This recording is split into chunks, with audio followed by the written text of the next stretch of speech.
Hey everybody, Eric Grenier here with Philippe J. Fournier for this week's episode of The Numbers. And Philippe, you and I had a fun weekend. We had a date. Yeah. We were both at the Parliamentary Press Gallery dinner.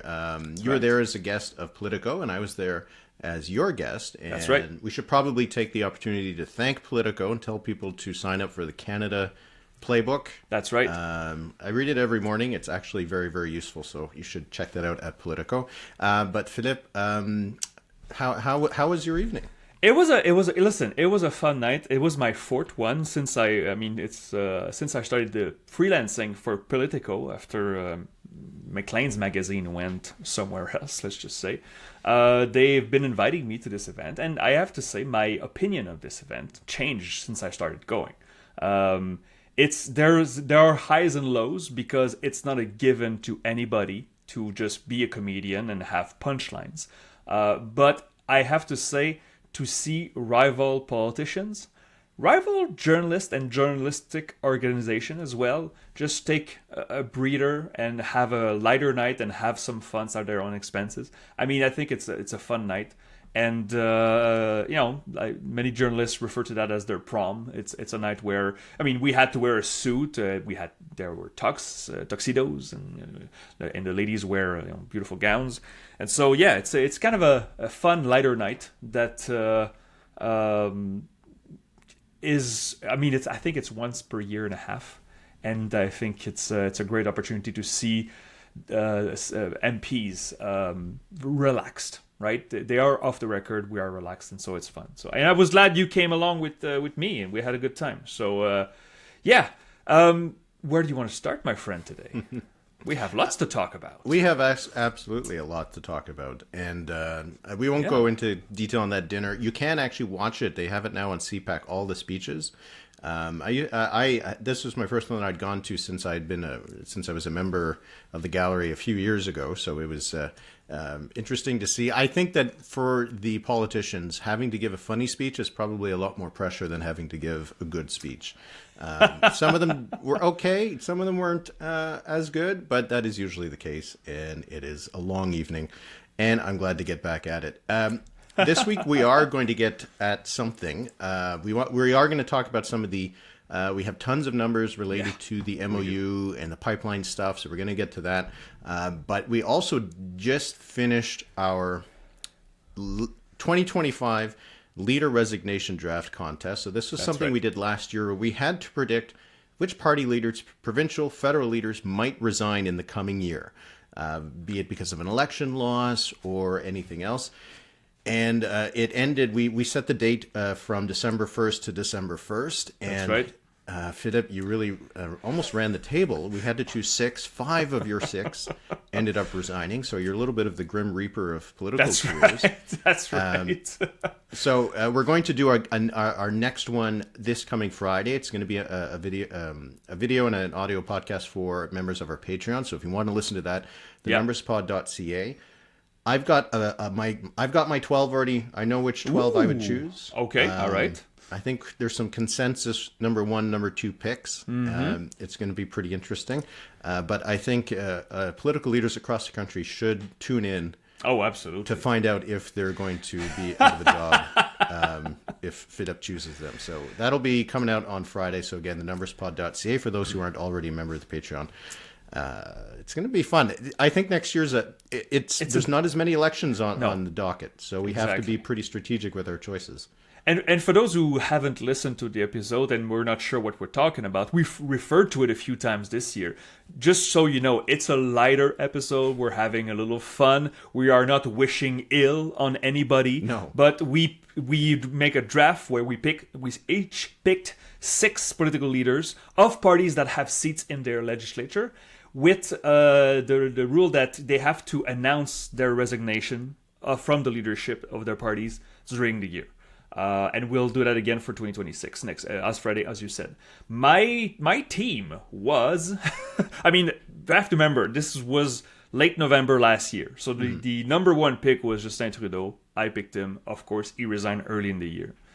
And then you chose Jagmeet Singh. I think we were the 1-2, and so on. But my team was Elizabeth May, who announced she will resign. We're not sure when, but she did announce it. Andrew Furey, who I thought could lose in the Newfoundland election, but he resigned before the election.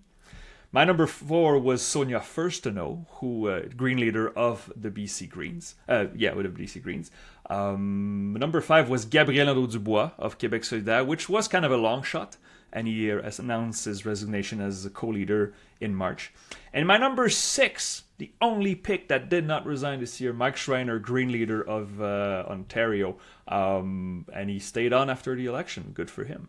Yeah. So, you had, as we said... don't need to talk about mine. We do not need to talk about it was a good draft. It's just, I think some of them are hanging on. You had Jagmeet Singh, as we said. You had Bonnie Crombie, and she announced she hasn't resigned yet, but she announced that she will. You had François Legault, which back then seemed a bit premature, but it was a great pick, considering the numbers. He's going to be high on the list this year. Right? You had David Coon, Green leader of New Brunswick, who did not resign after the election, but stayed. You had Scott Moe, Premier of Saskatchewan, which I frowned a bit on. And you had Marit Stiles, NDP leader in Ontario, who had a rough year, I think it's fair to say, but has stayed on. So we'll do that on Fridays for those who listen to it. It's a fun episode. So. Yeah, no, looking forward to it. Okay, so... we have lots of stuff to get to. So last week we talked a lot about whether Mark Carney and the Liberals were going to be making a choice between Alberta and British Columbia with the memorandum of understanding related to this pipeline development. We didn't know what was in it in its entirety at the time. All we had was leaks and reporting, and there ended up being quite a bit more in it, I think, than we were expecting. And since then we've had. Standing ovation for Mark Carney at the Calgary Chamber of Commerce. We've had a resignation from his cabinet, so a little bit of good, a little bit of bad. Had Danielle Smith at the UCP convention getting booed by members when she was talking about this deal on at least the first day. The second day, it seems like she got a little bit more applause. And we've got just lots of new indications of whether or not this is going to have any impact on public opinion. So we have some voting intentions polls. We have a poll from Angus Reid Institute on the pipeline itself. So maybe, why don't you kick us off with maybe some of your initial thoughts on whether this is going to be a hinge moment for Mark Carney. So, Eric, let's go with the Angus Reid poll. We start simple with the voting intentions. Liberal 40, 37 for the Conservatives, 10 for the NDP. We see good leads for the Liberals in Ontario, in Quebec, in Atlantic Canada. It's a bit tighter than usual, but it's still a Liberal lead. But we see movement in BC, and not in the favor of the Liberals. The Conservatives are leading by 10 points in BC. Now, obviously, subsamples, we have to be careful, but this poll from the Angus Reid Institute, I think they do that maybe once per trimester. It's a large sample poll. It's 4,000 respondents countrywide, so we have decent subsamples, it's going to be very interesting to see whether really the impact in BC is felt, because nationally it seems that the Liberals are doing okay post MOU. It's a bit early though, but we'll say this. We had also an Abacus, and I jumped to Abacus here on Sunday that was published because it was kind of the last poll that still had the Conservatives ahead. Now, they had 41 Liberal, 40 Conservative, so it's a statistical tie. But now with the Angus Reid Institute having a Liberal +3, all the major firms right now, their last polls, have the Liberals numerically ahead. With the Carney has good personal numbers in all of them. Liaison has good personal numbers, approval for Carney. Angus Reid Institute has a +13 nationally for Carney. And also Abacus this weekend, I don't have the numbers right in front of me, but it was also very good numbers personally for Carney. I think it was +15 or something. Yeah, so, 45 positive, 31 negative, yeah. Okay, +14. Okay, that's good. So it looks, Eric, and I don't know how you feel about those numbers, but it looks like Mark Carney will end the year on a positive note. We're still waiting for the Léger poll, and I know we have a Quebec poll coming soon, so perhaps we'll see some movement there.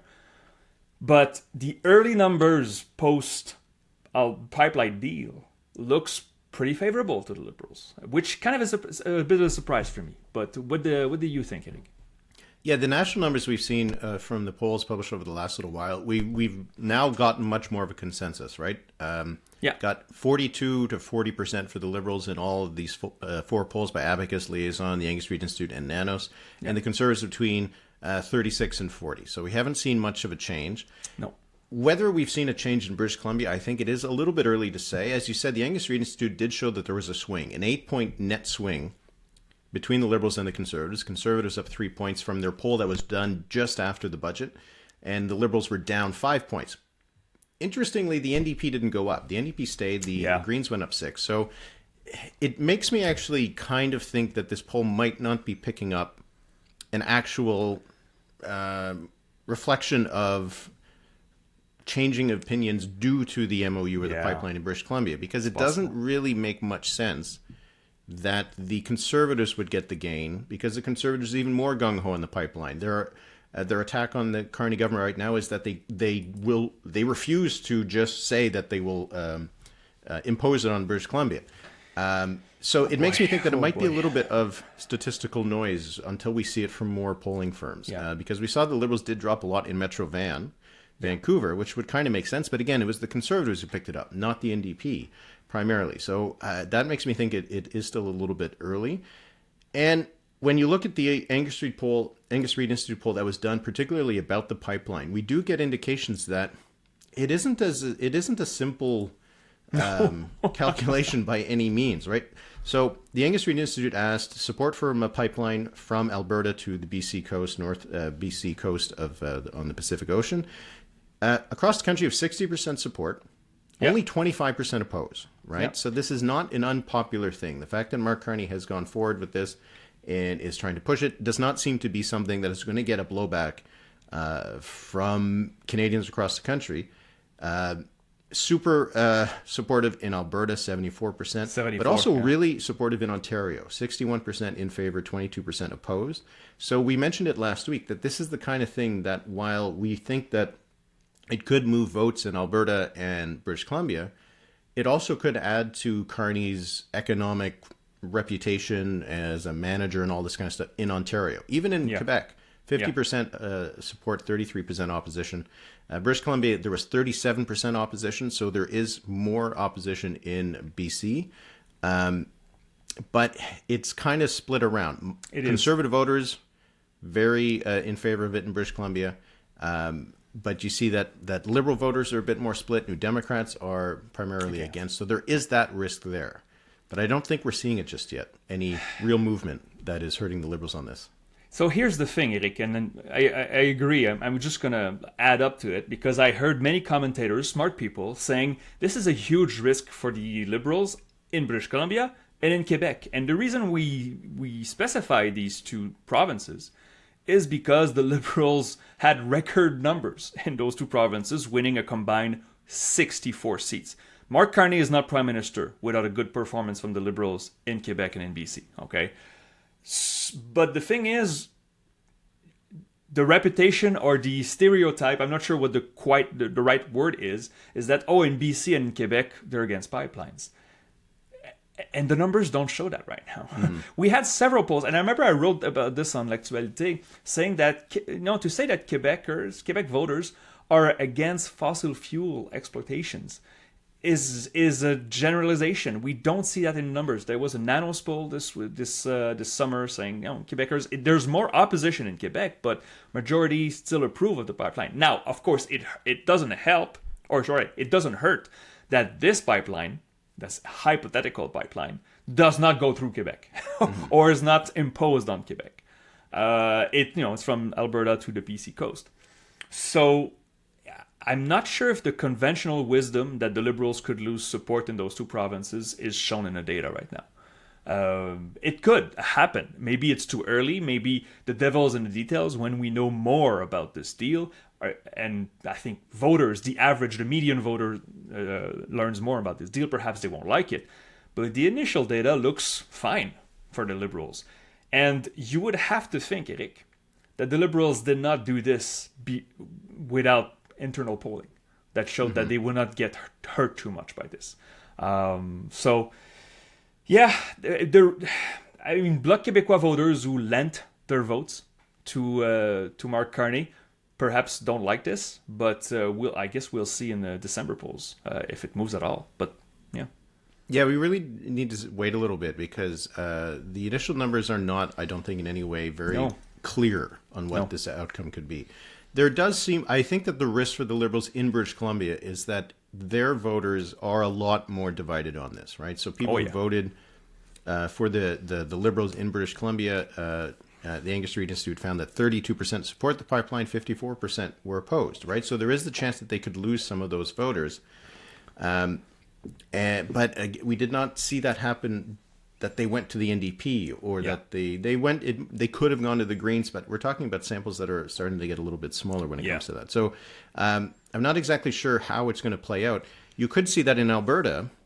I mean, we didn't see any big jump for the Liberals in any of the voting intentions polls, but interestingly, the Angus Reid Institute found that Mark Carney's approval rating had a net 7-point increase in Alberta since the budget. That his approval went up about 4 points and his disapproval went down 3 points or so. So you could potentially see some improvement for the Liberals in Alberta as a result of this. But as we talked about last week, the number of seats in Alberta that could flip over to the Liberals is far smaller than the number of seats in British Columbia that could flip away from the Liberals. Yeah. The question of whether it'll have an impact in Quebec, I think, is interesting. So Steven Guilbeault resigns as a result of this. He's done a little bit of a tour. Resigns from cabinet. Right? Resigns from cabinet, It's important to say. Still a Liberal MP. Yeah. Yeah, he's done a little bit of media rounds on it since then. And he's pretty clear that he says he still is supportive of the Liberals, supportive of Mark Carney, but he couldn't stand for this. Yeah. Do you think that some of the discussion about what kind of impact the Guilbeault resignation could have in Quebec, is it as big of a deal as some have suggested? Thing is, we have a two solitudes moment here with Guilbeault, because I think most commentators in English media are dismissing this guy as a loon, and that it's good riddance, basically. I've read from many, but it's not that way in parts of Quebec, at least. In the progressive Quebec, he was seen as the environmental conscience of the Liberals, and the fact that he leaves sends, I think, a message that the Liberals maybe were not all that serious, even though, again, the devils will be in the detail of this deal. But the fact that he did say outright, if there was an election right now, I would vote for the Carney Liberals. So he's not slamming the door. He's just stepping away as a cabinet minister, because I think his conscience says, okay, this is too much. But I do not know whether it's going to have long-term effect. Here's the thing. Again, the numbers look okay for Mark Carney in Quebec. The Angus Reid Institute, okay, it's maybe not the best reference in Quebec, but still, in this poll, which is post-MOU, do we say MOU or MOU? MOU. Oh, MOU, okay, I say MOU. Anyway, post-MOU, 48 approval for Carney and 37 disapproval, plus 11 in Quebec. That's fine, right? It's not great, but it's good. So we'll see if we go into the new year, and let's say Monsieur Guilbeault calls it quit and resigns. That would mean a by-election in Laurier-Sainte-Marie, which could be very interesting if it happens. But he gave no indication that he would resign. Perhaps he wants to say, at least stay on, because he knows that if he leaves, well, that's one fewer votes for the Liberals in a potential confidence motion. There was some numbers that David Coletto put out on Twitter, and he's supposed to release in more full on Wednesday. And it did have some ratings on how people view Steven Guilbeault. In Quebec, he had a 25% said they had a positive impression of him, 19% had a negative. So he's not exactly a household name, because there was a big chunk of voters who didn't have they either had a neutral or they didn't know anything about him. Yeah. And the other numbers he put out was in British Columbia. British Columbia, unpopular. 7% had a positive view, 26% unpopular. Yeah. So you do see, as you said, some of that two solitude aspect. But you don't see that Guilbeault is like 80% positive that he's a superstar, that he's, that kind of thing. So I do think it is a little bit exaggerated to that, this is going to tank the Liberals in Quebec because Guilbeault was so popular. I think, as you said, it does hurt him in certain areas. Laurier-Sainte-Marie would be one of those, right? You talk about some of those ridings in Montreal that are particularly, have a lot of progressive voters. Yep. Those are areas where it could hurt the Liberals. Does it hurt them in Quebec City? Does it hurt them in Eastern Townships? Nope.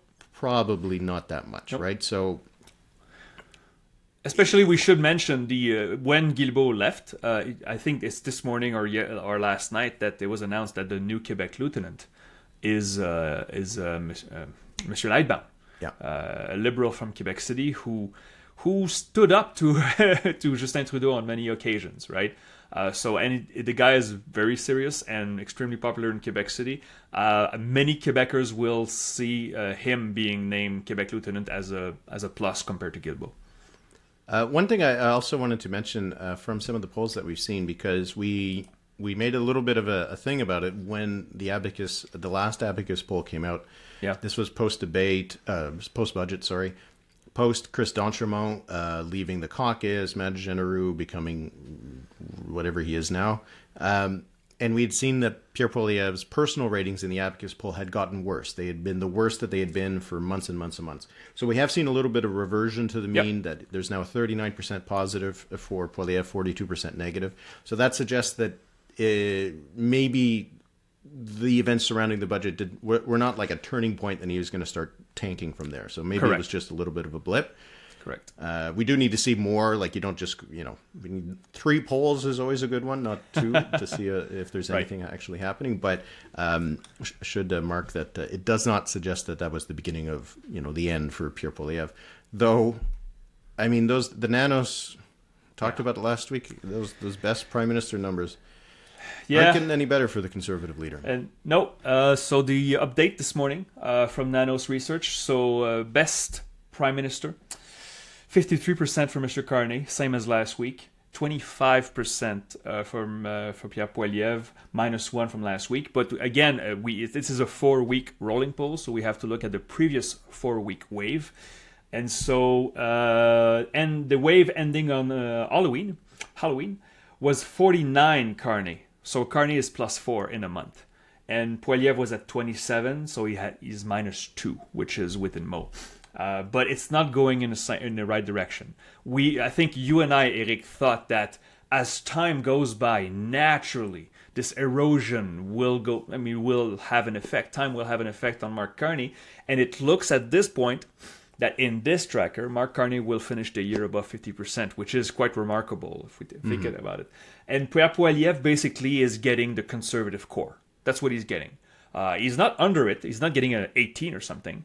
But hovering in the past 2 months, he has hovered between 25 and 29. Has not reached 30 since before the election. That's a problem for Mr. Poilievre, especially heading into his confidence vote in January. So where do we fall on this right now? It felt like this had the potential with the Guilbeault resignation. I'd say that the initial reaction to the MOU seemed to be predominantly negative.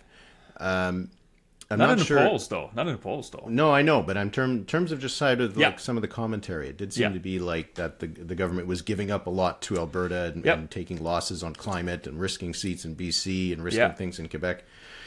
A week later, or a few days later, I guess, and with some numbers to back us up, I don't think this is going to be the part where things start to unravel. No. Part of me was thinking that when especially when Guilbeault resigned, that this had the potential to be a little bit like when Jody Wilson-Raybould was shuffled out of cabinet ahead of the 2019 election. Was it 2019? Yeah. It was 2019, it felt, and at the time it wasn't clear if it was going to be a big deal. It ended up being a big deal that had a cascading effect. And I was thinking that maybe this has the potential for that. But instead, I think most of the numbers would suggest that, first of all, I think people like when people try to get along. So trying to mend fences with Alberta, I think overall will be seen as a positive step. The polling suggests that pipelines in general are not a third rail. They're not something that is opposed or controversial. And the first numbers we see, maybe there'd be some concern, I think, from the Angus Reid Institute poll that maybe they could take a hit in British Columbia. Yeah. But I think the early numbers so far are pretty inconclusive in terms of whether this is actually going to move the dial. That's correct. I remember thinking when I saw this news last week, is like, okay, how the hell do the Liberals get a majority now? Even if the erosion of support is modest in BC and Quebec, how do you get to 172 with that map? But I look at the numbers now. It says, okay, maybe a little erosion in BC. If they do a bit better in Ontario, that could overcome. But Eric, what you just said is quite important, though. When Guilbeault resigned, I think it was fathomable. We could foresee a scenario where another minister would resign this week, and another next week, and then 3 more before Christmas, and then you have a little caucus of independents that are green liberals, let's say, and then you have this kerfuffle, and suddenly we enter the year with an extremely unstable parliament. Now, if this doesn't happen in the next few weeks, before Christmas, that means that, okay, the Liberals enter the year, yes, as a minority, short a few votes to get their legislation passed, but with a Conservative Party that is, with some of them hiding behind the curtains, that don't want an election. And because they look at the numbers and they say, ooh, there's a risk we could lose, so perhaps we should wait. So perhaps this will be more stable than we think. Perhaps, I pitched at the gallery dinner. I did talk to some Conservatives and NDPers. Says, okay, so just for fun here, next election, in the spring, in the fall, and some of them says, oh no, it's going to be in 27. It's like, oh, okay, perhaps, of course, again, nobody knows, right? But I don't think there was a consensus among these people that I spoke to that for sure we're going to have a federal election next year. So we'll see. An accident can happen again, but I was struck by that. I did hear a few 2026s, I will say. You did, huh? So, okay. We want names. Nobody who has the ability to actually. I did not get a chance to ask Mark Carney if he was going to force an election next year. He was a bit busy. Yeah. He was not interested in a cameo on the numbers, and if he was, he didn't come out and tell us. So anyway. One thing that could be a little bit of a complication, you wanted to talk a little bit about this, was that. We're starting to look at the people who are supposed to resign. Let's put it that way. Yeah. We've got a number now. We've got certainly Matt Genereux, who says he's going to resign in the spring, but who knows? Because we haven't heard a darn thing from him. And we've had some other names. Guilbeault, who knows what he's going to do? Says he's sticking around for now. We know Freeland's got a new job that she's taking next year, so he's presumably going to leave at some point. Jonathan Wilkinson, Bill Blair, still considered to be on the diplomatic circuit soon. And that could get kind of complicated. Christa Freeland, right? Yeah. If you mentioned her. But so there could be potentially a lot of by-elections early in the year in 2026. We like by-elections. We like I mean, imagine if they all happen on the same night. Ooh. Right? Oh, that would be fun. Don't spread them around the year. Have like a night where we have 8 by-elections. Like, bring it. It's going to be fun. But the thing is, as we just said, the Liberals have a minority. And thank you to Nick Taylor-Vasey of Politico Canada, once again in this morning's newsletter, talked about this, that there's some math involved. When an MP resigns, you have to wait at least, I think it's 11 days before calling a by-election. And then a by-election is at least 5 weeks. So we're talking about between 45 and 50 days between resignation to having a new MP.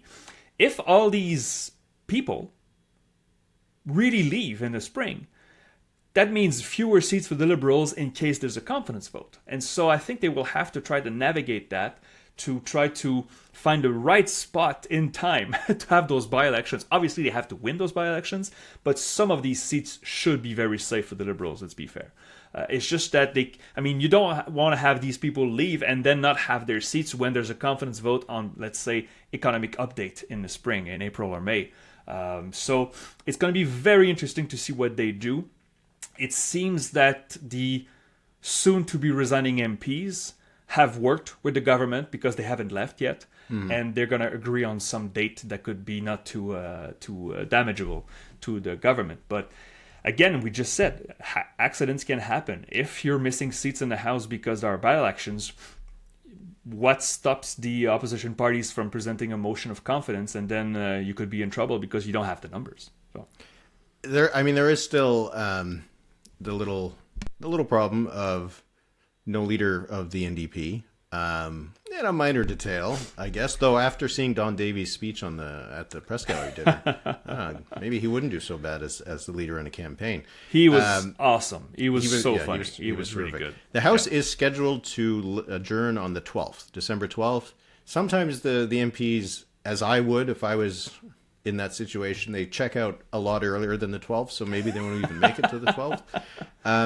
I wonder if we get some resignations right away after the adjournments, so that clock starts to tick and the government has a few more options in terms of when to call a by-election, right? Because if the resignations happen on December 12th, effective December 12th, then you're talking about late January. You could call the by-election just around Christmas, which would be really strange. But then you would only have the vote maybe at the end of January or early February. So maybe you could avoid some of those problems. So I wonder if we're going to have some nice by-elections in the new year. So that'll be a thing to keep an eye on. But could be and maybe there'll be some other people who we haven't heard of that maybe might be thinking about heading to the exits. Sign themselves up for a term in office that they didn't expect was going to happen. So I guess we'll see. Shall we move to a new poll that came out of Quebec? Yes. So, that was released by L'Actualité and by QC125, which is me in Quebec. Palace Data did the poll. Again, I don't do the polling. I leave that to professionals.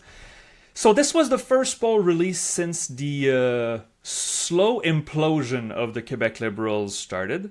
And many events happened since the poll was fielded. So I guess we will have a next Quebec poll. We expect Léger in December. Perhaps we're going to see the downfall of the Liberals. But so far, the Liberals held at 25. The Parti Québécois at 36. So that's an 11-point lead for the Parti Québécois in front of the Liberals. Conservatives 15. CAQ 13, which is a bit low compared to what Léger has, but it was a +2 from Palace compared to September, and Québec Solidaire at 9. Among francophones, the Parti Québécois is at 44%. Everybody else is at 15 or less. So these numbers would suggest a massive, comfortable majority for the Parti Québécois. And interestingly, we had also numbers on sovereignty, which were not published last week. They will be published soon.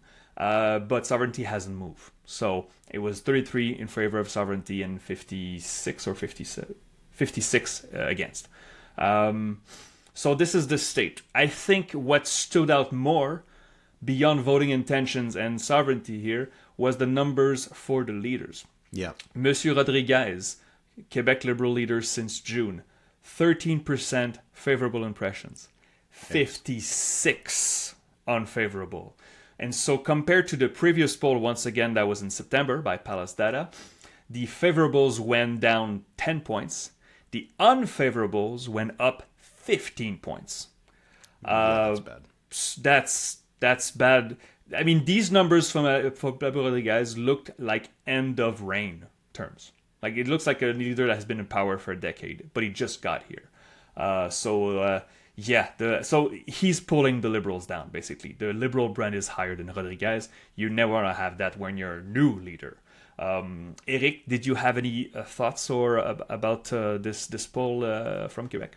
Well, the results for Pablo Rodriguez on his personal ratings, I think, are the most notable ones because they have sunk so dramatically. So it does really suggest that the news that had been coming out of Quebec, and just if people have been following it, there was a firing in the opposition leader's office, and it was someone who was very close to Pablo Rodriguez because he's not the opposition leader because he doesn't have a seat. As a result, the opposition leader, Marois Risky, was booted out of caucus. And then there's now been allegations that have come out in the media related to kind of underhanded things that happened during the leadership election that Rodriguez won. An investigation has been kicked off by the party, but also some of the official people who investigate corruption and stuff are also looking into it. So it does seem like this has really, really hurt Rodriguez to have 13%. That's awful. That's awful. For his numbers are. You know who also has 13%? I have an idea. François Legault. François Legault. He's even less popular right now than Éric Duhem, who has been reigning as the least popular opposition leader in Quebec. So that is a huge problem. I'm not sure how easily the Liberals are going to be able to get themselves out of that. When you have a majority of Quebecers now having a negative opinion of the Liberal leader and a very tiny one with a positive, maybe his numbers go up, especially if, the investigations clear everything or whatever. But before all of this happened, and you always kind of wonder the timing of things, but before all of this stuff happened, I was starting to believe that, maybe this could actually be a bit of a close election. The PQ is probably still going to win, but maybe the Liberals get enough of a boost that they could bring them down to minority territory, and then who knows what happens. Yeah. That was the worst possible time for the Liberals for these stories to come out. Coincidentally, I'm sure. Yeah, well, the thing is with the Quebec Liberals, they haven't been in power since 2018, and but in their history of unethical stuff, right, to say it lightly, is that these scandals, we still don't know much about them. And it could be not Rodriguez's fault. I'm not defending the guy. It's just that we know so little right now about this. But it's been dragging on and dragging on. And I think I have an analogy with a hockey player that throws a late hit to the head, and then you look at the replay and it's kind of borderline. It's like, it's a bad hit, but maybe it's accidental. But if it's a dirty player with a history of suspensions that does it, you don't give it the benefit of the doubt. It's like, okay, it's a dirty player doing a dirty hit. Or maybe a dirty team. Maybe it's someone from the Flyers. Well, okay. Or the Bruins. The Quebec Liberals don't have the benefit of the doubt in this, even if it's unfair. Even if all the people, or most all the people that were there during, the Charbonneau Commission, they left the party and they have new people, they don't have the benefit of the doubt. And if they stick, we said 25% for the Liberals in this poll. They were at 15 among Francophones. That means there's a low ceiling for the Quebec Liberals. And I like you, a month ago, I was like, I still think the PQ is going to win because their numbers are favorable. The leader has favorable numbers, mostly favorable numbers.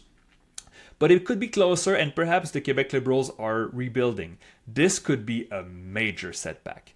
And, we don't want to get into the big takes. You and I don't do that. We focus on the numbers. But Eric, that 1353, that 13 favorable, and sorry, not 53, 56 unfavorable for Rodriguez. Any leader, just hide their names. Just tell me those numbers. I would say, well, this person will have to resign. They're going to bring their party down.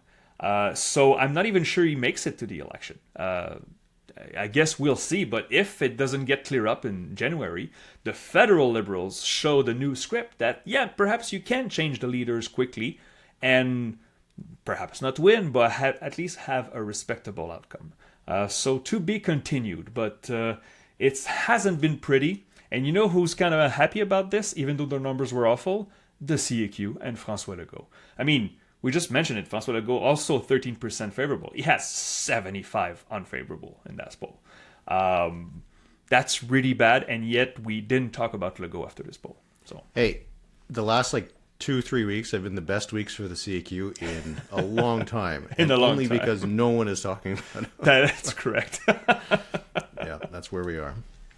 All right, we're going to move on to the number of the week. There is no quiz this week. Last week, I think it was just the Harlan Brewster. Harlan Brewster.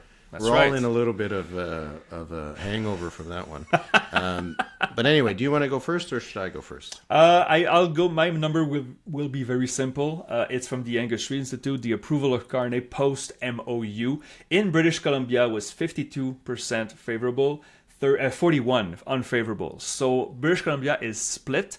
I will look at these numbers because they have gone down for the Liberals in British Columbia. The next few polling will focus on that subsample in British Columbia to see if there's any movement. Because if you say that British Columbia is against a pipeline or is for a pipeline, you are exaggerating. It's really split. There are people in BC that really want this pipeline. It's hypothetical pipeline. So to be continued, those numbers in BC. And should note that compared to the poll that the Angus Street Institute did around the budget, no change in Carney's approval. in Yeah. British Columbia. So Yeah. didn't really move his personal numbers. Okay, mine is 37. So this is the lead, the 37-point lead that the Liberals had in the Abacus data poll over the Conservatives among the 13% of the electorate who rank climate change and the environment as one of their top issues. So there's two things to take from that. One, only 13% of Canadians Yeah. rank the environment as one of their top three issues. But among those people, the Liberals have a big lead. It was even bigger, if I'm not mistaken, than the lead they had among those who put the Trump administration as one of their top issues. So I'm very curious to see, and hopefully Abacus will continue kind of tracking that kind of number. Oh, surely. Yeah. Do their numbers go down among those who prioritize the environment? Now, as I said, it's not a huge part of the electorate, but if they're concentrated in some of those ridings that matter the most, it could have an impact. Yeah. So that'll be an interesting thing to see. And I just the fact that they had that sizable amount of a lead over the Conservatives, not that the Conservatives would be doing well there, but that if you have a 37-point lead over the Liberals, over the Conservatives among climate change and environmentally focused voters, that means the NDP and the Greens aren't getting a lot of support among that electorate. So I thought that was a number to watch as this moves forward in whatever direction it's going to move. Absolutely. So as mentioned, we were going to do that leadership resignation draft. Yeah. After our discussion, I think we were putting probably Rodriguez maybe somewhere on the list. He's got to be top 12, right? Yeah, he's got to be top 12. What's your list, Eric? What's your list? Why don't you share it with... Well, yeah, we'll find out. Yeah, I will share the list on Friday. So if you want to watch that, you want to listen to it, you can join our podcast at thenumberspod.ca on Patreon. And if you do join, you get early access and ad-free access to all of our episodes every week. We're going to have we have bonus episodes every little while. We're going to have some fun stuff over the next few weeks as we get all cozied up for the holidays. always love that. We're going to have our over-under competition. Yep. Last year was a bit of a gong show for us. How many seats did we think the Conservatives were going to win? 230? We were arguing whether it's going to be plus or minus, over or under, I think 228. Yeah. So yeah, it wasn't 228. It was under. So it was under. Yeah. It was under. Yeah. It was just a bit. So anyway, we're going to do that. So anyway, lots of fun stuff coming, and appreciate all of your support. And Philippe, I'm looking forward to doing our draft on Friday. So start thinking about your list and get it all solid. And I'm not sure who's number one. I'm going back and forth. We'll see. I have an idea, but okay, you're bluffing. Merci beaucoup tout le monde. Merci beaucoup, Eric. Talk to you soon. Have a great week, everybody.